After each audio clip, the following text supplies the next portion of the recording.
Hi guys, good afternoon. तो I think ये episode 7 है in the business update series. तो यहाँ पे हम लोग कुछ फिनेंशियल्स का बात करते हैं। 6-7 कंपनीज होगा, कुछ लेंडिंग के साइड में है, कुछ नॉन लेंडिंग के साइड में है in the financial space.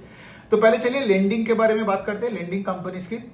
Let's start with the housing finance companies. तो यहाँ पे 2 हाउसिंग फाइनेंस कंपनीज का नंबर्स आया पिछले 1-2 दिन में। एक आपका बजाज हाउसिंग फाइनेंस है और दूसरा आपका आवास है, आवास फाइनेंशियर्स करके। सो देखिए, अभी द पॉइंट इसके लिए कि दोनों कंपनीज में कोई प्रॉब्लम नहीं है। They are both moving at a very stable pace. इनका एसेट क्वालिटी में कोई प्रॉब्लम नहीं है। इनका मैनेजमेंट का गाइडेंस भी बहुत अच्छे रहता है और जो बोलता है वही करता है। जैसे बजाज हाउसिंग फाइनेंस का आपने देखा होगा कि लाइक आईपीओ के टाइम से ही उन्होंने यही बताया था कि like that we will continue to grow the book at 25-26%, और उनका एग्जैक्टली वैसा ही परफॉर्मेंस होता है। जैसे इस बार भी बजाज हाउसिंग फाइनेंस का आई थिंक लोन बुक ग्रू 24-25% का, और उन्होंने अपने इन्वेस्टर प्रेजेंटेशन में ये भी बता दिया कि FY26 में भी they would continue to grow at that pace only 25% से। ठीक है। दूसरे साइड में अगर मैं आवास का बात करूं तो आवास का मैनेजमेंट जो कि पिछले साल, मतलब अभी तो FY25 भी खत्म हो रहा है, लेकिन FY25 के बिगिनिंग में उन्होंने यही बताया था कि लाइक हम अपना एक टेक ट्रांसफॉर्मेशन में है। सो इन दिस फिस्कल, मतलब जो अभी भी हम है FY25 में, वी विल ग्रो एट 18-20% से। और अगर आप आवास का पूरे साल को अगर आपने ट्रैक किए हो, so they did exactly like that. जैसे इस Q4 में भी आई थिंक आवास ग्रू 18-19% से। और आवास का मैनेजमेंट, तो मैं इनके कॉन कॉल्स में भी रहा था, तो आवास का मैनेजमेंट ये भी बोल रहे हैं कि FY26 में भी they are confident of growing at 20%। तो हमें गाइडेंस क्यों देखना है? बिकॉज मार्केट हमेशा आगे का देख के चलता है। तो यहाँ पे हमने 2 गाइडेंस सुना। बजाज फाइनेंस बोल रहे, बजाज हाउसिंग फाइनेंस क्या बोल रहे हैं?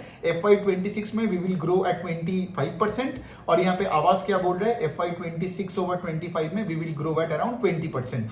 अब यहाँ पे पहला पॉइंट ये आता है कि लाइक अब देखिए, बजाज हाउसिंग फाइनेंस का ऑफकोर्स मतलब it's not exactly a pure play affordable housing finance company, because उनका तो आपको पता ही राइट, उनका प्रीमियम हाउसिंग भी है, मतलब प्राइम हाउसिंग है, फिर उनका एक डेवलपर फाइनेंस का भी एक बुक है, फिर उसके साथ लीज रेंटल डिस्काउंटिंग भी करते हैं ये सब कॉर्पोरेट्स वगैरह को अपने प्रॉपर्टीज लीज करने के लिए। सो बेसिकली क्या है, लेकिन फिर भी मैं बजाज हाउसिंग फाइनेंस को बाकी अफोर्डेबल फाइनेंसिंग से कंपेयर इसलिए करता हूं बिकॉज मेरे लिए के लिए देखिए कि अगर आप एक फाइनेंशियल्स में पैसा डाल रहे हो तो आपको तो वैसा ही फाइनेंशियल चाहिए ना जो कि एकदम फास्टेस्ट पेस से ग्रो कर पाए, अपने एसेट क्वालिटी को अच्छा रखे। Got it? तो अगर यहाँ पे अगर आप देखोगे, बजाज हाउसिंग फाइनेंस का गाइडेंस इज मोर देन आवास का guidance, which is actually in favour of Bajaj housing finance. और एक और पॉइंट ये है कि बजाज हाउसिंग फाइनेंस का जो लोन बुक है, I think it's around 1.2 lakh crore के आसपास हो गया। ठीक है। जबकि आवास का लोन बुक कितना है? 20,000 करोड़ का।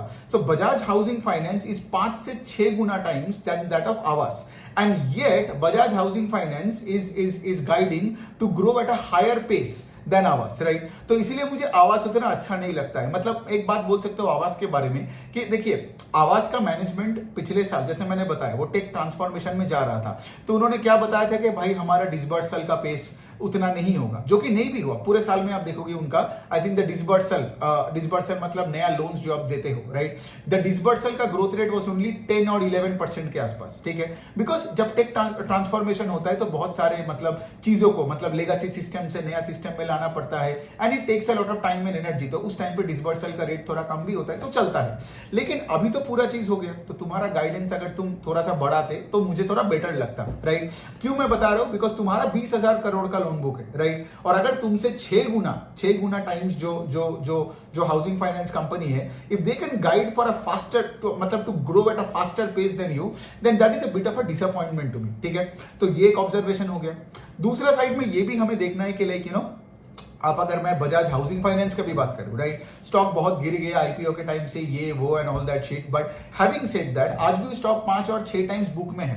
तो वहां पे भी आपको डिसाइड करना पड़ेगा कि like do you want to pay 6 times book for a 25% engine? And I can tell you there are other companies, let's say for example, अभी तो नंबर्स नहीं आया उनका, बट अगर आप इंडिया शेल्टर देखोगे, एप्टस देखोगे, इवन होम फर्स्ट फाइनेंस भी देखोगे, उनका आज भी price to book is cheaper than the likes of Bajaj housing finance. और ये तीनों नाम are growing at a faster faster pace than Bajaj housing finance, है ना। तो एक बात तो और चीज है, जो बहुत लोग इस रिटेल इन्वेस्टर्स इस बजाज हाउसिंग फाइनेंस में क्यों फंसे हैं, बिकॉज आईपीओ का टाइम वो लोगों ने ये स्टॉक को खरीद लिया था ये सोच के बजाज का नाम है पैसा तो बनेगा। इट्स लाइक जियो फाइनेंशियल्स में, मतलब मुकेश अंबानी का कंपनी है, जियो है तो बाय डिफॉल्ट पैसा बनेगा, लेकिन मार्केट उस तरीके से देखता नहीं है। इसलिए मैं बार बार बताता हूं कि आपको देखना पड़ेगा सारे पीयर ग्रुप में सबसे फास्टेस्ट पेस में कौन ग्रो कर रहा है, और सिंस ये मतलब फाइनेंशियल्स के लेंडिंग साइड में है तो हमें देखना पड़ेगा अच्छी एसेट क्वालिटी रख के हाउ डू यू, मतलब who can grow at a faster pace, right.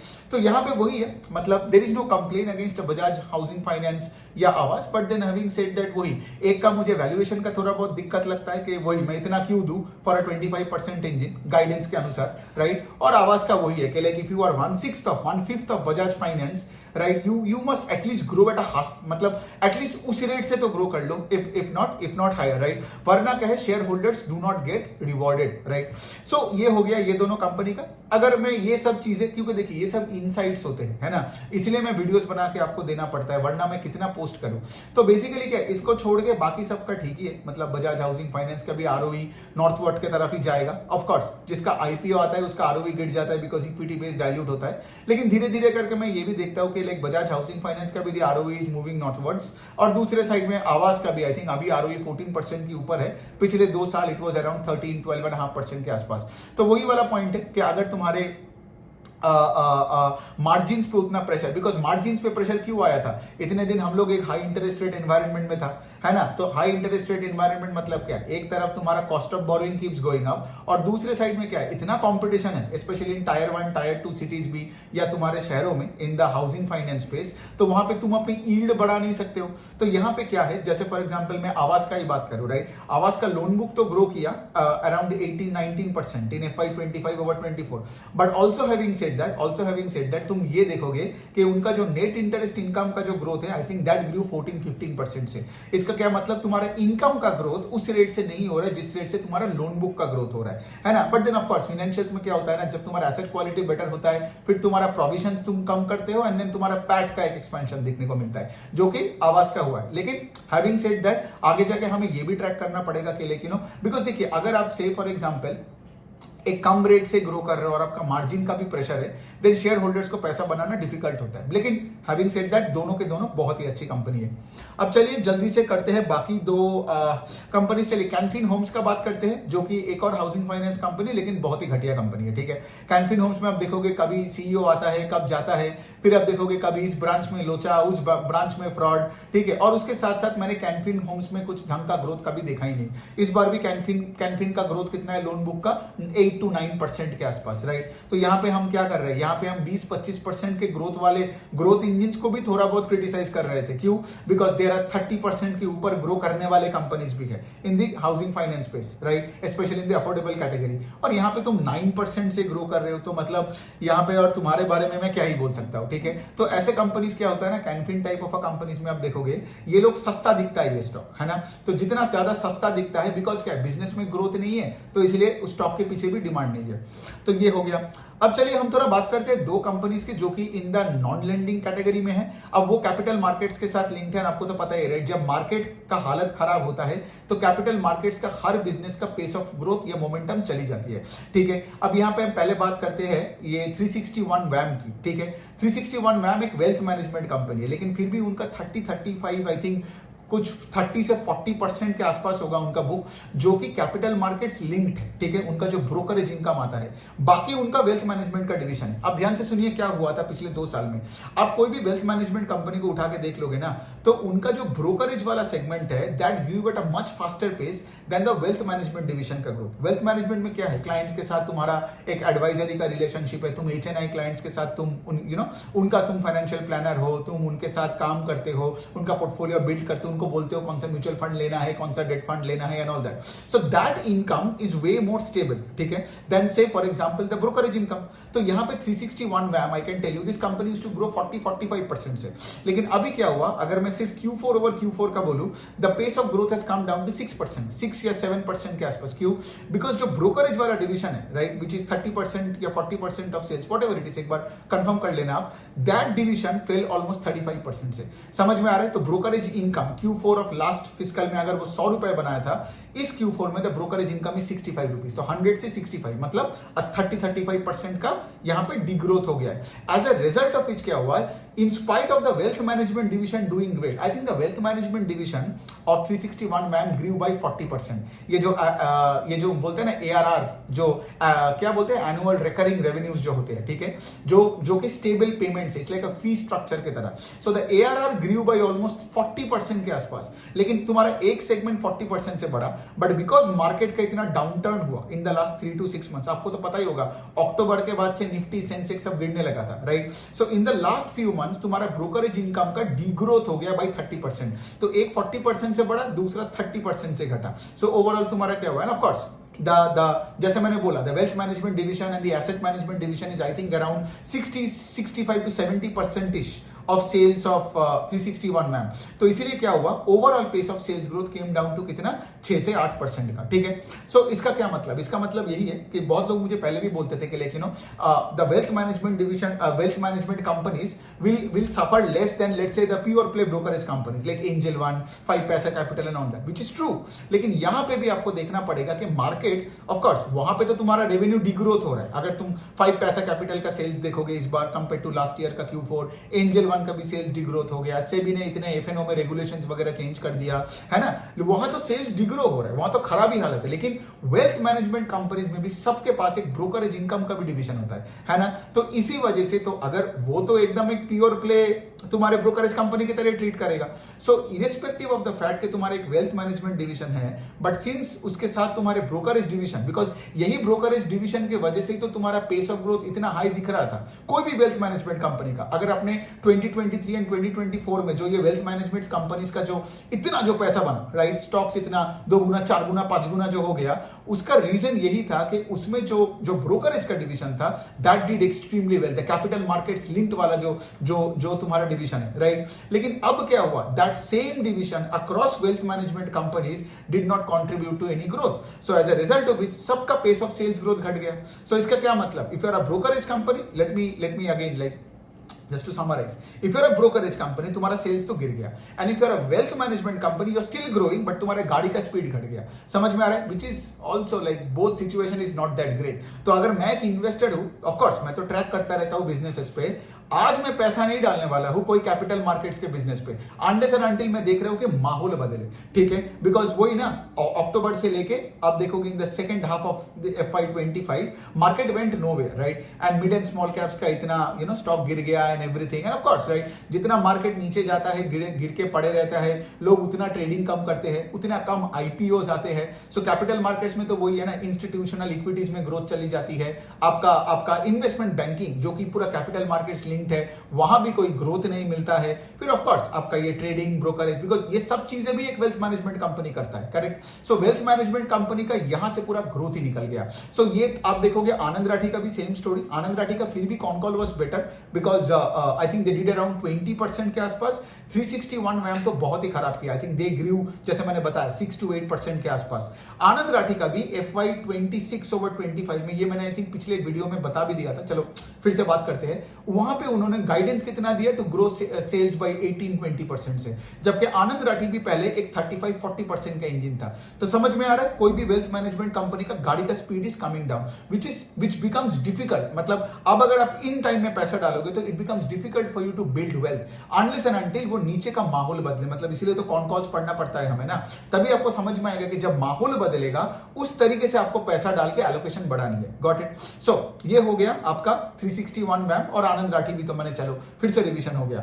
अब यहां पे हम थोड़ा बात करते हैं, यहां पे एक और कंपनी है तमिलनाडु मर्केंटाइल बैंकर की, जो कि एक 100 साल पुरानी south India based Tamil Nadu based ही है, तमिलनाडु बेस्ड एक बैंक है। अब इतने बड़े बैंक है, मतलब 100-year-old बैंक है, तो इनमें उतना कोई भूख नहीं होता है टू स्केल ऑपरेशंस, ठीक है। तो यहां भी मैं अगर इनका बात करूं, इनका लोन बुक ग्रू ओनली 11%, ठीक है। सो देखिए द पॉइंट इज के लाइक ये सब जो पुराने बैंक्स होते हैं, Karnataka bank, south Indian bank, Tamil Nadu bank, इनको चाहिए, जैसे फॉर एग्जांपल कर्नाटका बैंक ने रिसेंटली अपने मैनेजमेंट को पूरा बदला, राइट, और अभी वो बात कर रहा है बिकॉज यहां पे ना ये सारे ओल्ड प्राइवेट सेक्टर बैंक्स को चाहिए नया सोच, है ना, जो पुराने पुराने बूढ़े बूढ़े जो सीईओज बैठे हैं, बोर्ड ऑफ डायरेक्टर्स में भी 80 ईयर ओल्ड सारे लोग बैठे हैं।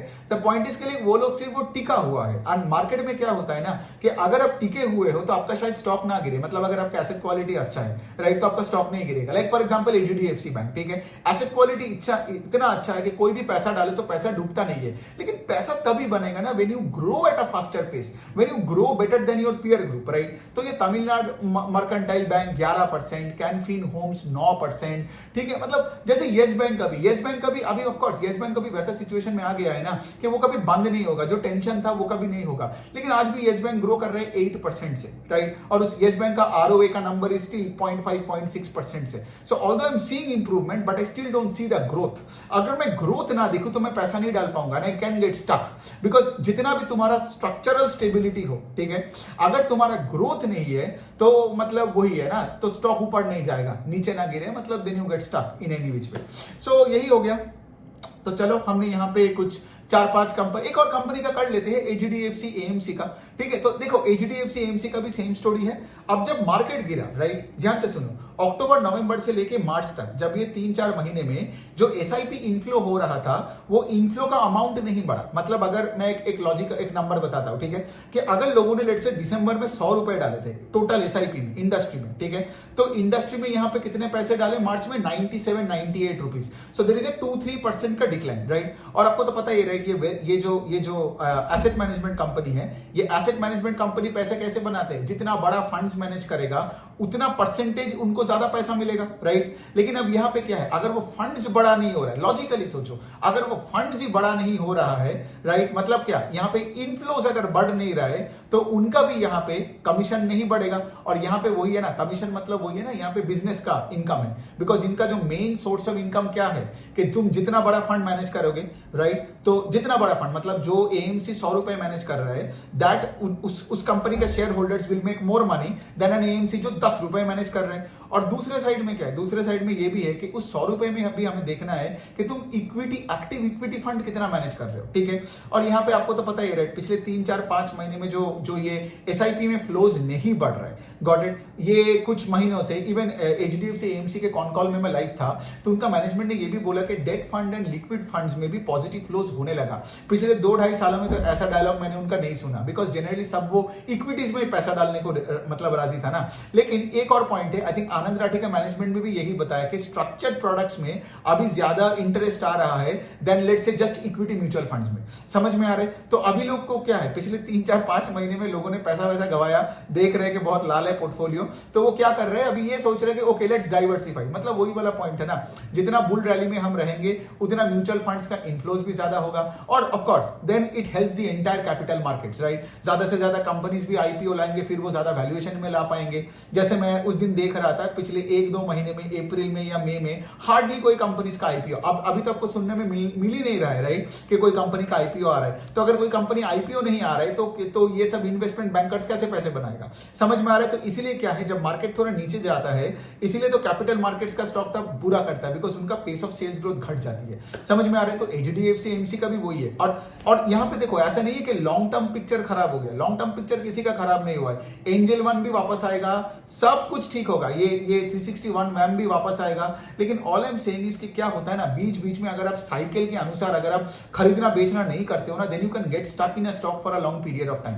समझ में आ रहा है? और लोग क्या करते हैं ना, ये बुल मार्केट के टॉप में जाके खरीदता है, और फिर जब पेस ऑफ ग्रोथ मतलब कम हो जाती है, प्रॉब्लम होता है, they don't you know cut the stocks, ठीक है, और कहीं और जा नहीं सकते, बिकॉज एक तो वो ट्रैक नहीं करते दूसरे अपॉर्चुनिटीज को, कहां क्या हो रहा है। और फिर वो क्या होता है ना, वो अपना चार्ट देखते रहता है, the stocks are like 20-30-40% down from there buy price, और वही उम्मीद पे बैठा है कि कब जाके कॉस्ट प्राइस में आएगा। समझ में आ रहा है? सो ये वाला पॉइंट है। लेकिन एचडीएफसी एएमसी का खराब रिजल्ट नहीं है, सेल्स 24-25% से ग्रो किया, लेकिन अगेन उनका भी गाड़ी का स्पीड घट गया। पहले आई थिंक अगर आप पूरे साल का देखोगे इन HDFC AMC, they grow I think in 35-36% से, लेकिन इस क्वार्टर में Q4 ओवर Q4 में 25%, because of course make sense ना, जैसे मैंने वो डेटा बताया, एसआईपी में जो अमाउंट है, राइट, मंथ ऑन मंथ जो अमाउंट है, that number is coming down, although it's come down by 2-3%। So I would really say कि लाइक हमारे Indian investors are really getting mature, because ये market के fall भी अगर SIP का amount 1-2% से नीचे गए, दैट मींस मतलब investors are really getting you know more and more matured, which is actually very good for all these companies going forward ना, because of course we all know कि like आज भी India का majority पैसा वही तुम्हारा real estate और gold और एफडी में जाता है ना. सो इंडियन इक्विटीज और इंडियन कैपिटल मार्केट्स का स्कोप बहुत ज्यादा है. All I am saying is at this point in time अगर आपका लेट से पैसा अटका हुआ है, देखो कोई रिकमेंडेशन नहीं है, all I am saying is this is not the right time to you know like to push hard. Track करो, देखो माहौल जब बदलेगा राइट उस टाइम पे अपना पोजीशन को बढ़ाओ. लेकिन जब आप देख रहे हो कि खराब हो रहा है, जैसे एक सिंपल कमेंट्री बताता हूं एंजल वन की मैनेजमेंट का, तो उन्होंने ये भी बताया कि FY26 जिसका अभी Q1 चल रहा है, मतलब अभी तो we are just into FY26 ना, उन्होंने यही बताया कि FY26 का Q4 या FY27 से हम ग्रोथ दिखेंगे. Got it. तो ट्रैक करो राइट. और जब एंजल वन का मैनेजमेंट वो यू नो कॉन कॉल में आपको वो लैंग्वेज पकड़ना पड़ेगा, जब वो माहौल चेंज होने का बात कर रहा है, फिर आप देखो कि दूसरे भी यू नो ब्रोकरेज कंपनीज माहौल अच्छा मतलब अच्छे माहौल का बात कर रहा है, धीरे धीरे करके सब बोल रहे हैं कि ओके धीरे धीरे करके, और अब देख रहे हो मार्केट भी ऊपर की तरफ जा रहे हैं, तो आपको फिर पता चलेगा कि हाँ भाई अब तो माहौल ठीक हो रहा है. ठीक है, तो एलोकेशन तब बिल्ड करते रहो. In this way you don't get stuck in stocks. लेकिन मैं लोगों को देखता हूं वो सालों साल ना पैसा डुबो के रखता है, मतलब डुबो मतलब इन द सेंस के लाइक वो पैसा अटका हुआ है, and that is like loss of energy, time end of course money right. क्योंकि दूसरे जगह में जो मल्टी बैगर्स बन रहा है आप वो मौका देख ही नहीं रहे हो, बिकॉज आप तो यहां पे सिर्फ कॉस्ट प्राइस पे आने का सोच रहे हो. सो एनी बीच में यही है राइट. मतलब कैपिटल मार्केट्स का तो हालत एकदम ही ठीक नहीं है. Also on the other hand ये जो बैंक्स का मैं बात कर रहा हूं, मुझे तो अच्छा वही लगा, Bajaj housing end of course आवास राइट. लेकिन ऑल्सो हैविंग सेड दैट कि इन दोनों में भी एक का वैल्यूएशन में मुझे थोड़ा इश्यूज है, और दूसरा of course right I mean if you are 1/5 of Bajaj housing finance का लोन बुक, तो एटलीस्ट तुमको मतलब बजाज हाउसिंग का तो लेवल से तो ग्रो करनी है. बट देन ये मेरा पर्सपेक्टिव है, that's how I look at market, because मैं मार्केट में आता हूं सिंपली ग्रोथ के लिए. सिंपल सा पॉइंट, अगर मुझे ग्रोथ से प्यार नहीं है तो मैं स्टॉक मार्केट में क्या कर रहा हूं. स्टॉक मार्केट के बाहर कितना लो ग्रोथ इंस्ट्रूमेंट है for me to put my money in. Okay, on that note thank you so much.